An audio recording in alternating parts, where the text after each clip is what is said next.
Good afternoon, ladies and gentlemen, and honorable judges. Introduce, I'm Frieska from Senior High School Number 1 Kalukku, and today I'm in opposite team.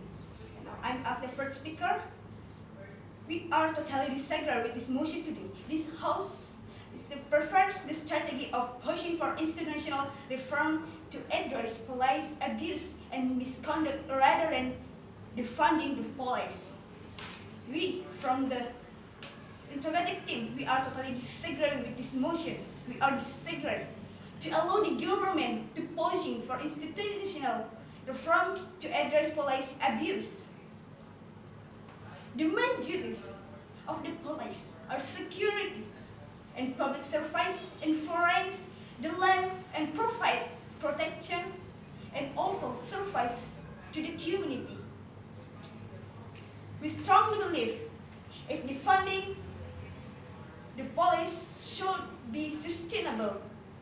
The police as an organization in fact have localized values and norms and became a cultural weakness or strength of a culture in organization.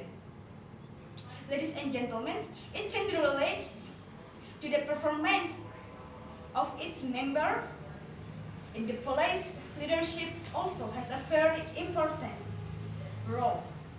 Considering that the police leadership also has a very important role. Considering that the police is a military organization where the leadership is very dominant in carry out its duties. The funding the police support dispersing funds from police departments and reallocating them to non-policing forms of public safety and community support, such as social service, youth service, housing, education, healthcare, and other community resources. Ladies and gentlemen, moving to my very first argument, why I battle this motion today. And the first speaker from the government said, first, reallocation of portion or segment of the police department budgets. Realistically speaking, the tightening of a police department's budget is not a bad idea. It's not a bad idea. Try a review of what it is spending its money on. It's always warranted. Ladies and gentlemen, this program effectiveness should be determining factor as to whether or not a program continues into the following budget. Programs that are effective in helping to attain the overall department's mission should be renewed.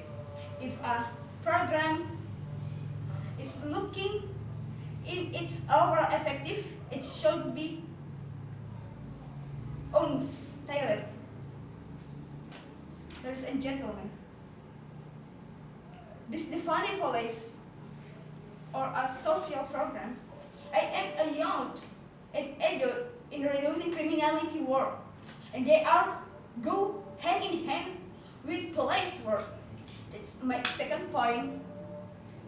Studies have shown that effective social programs can reduce criminality in adults. Example, after-school programs have to proven to be successful in helping young people out of trouble by offering an alternative, usually a safe, supervised environment during the hours that the teenagers are likely to commit or become a victim of a violent crime. It's about giving our vulnerable population positive option. And in this pandemic situation, ladies and gentlemen, what's the function of the funding of the police? We can feel the impact. In a in a education reform, it can help. The defunding of the police can give a good impact to education reform to help the student to exit the learning process by allocating the funding budget to the budget to access internet for the student.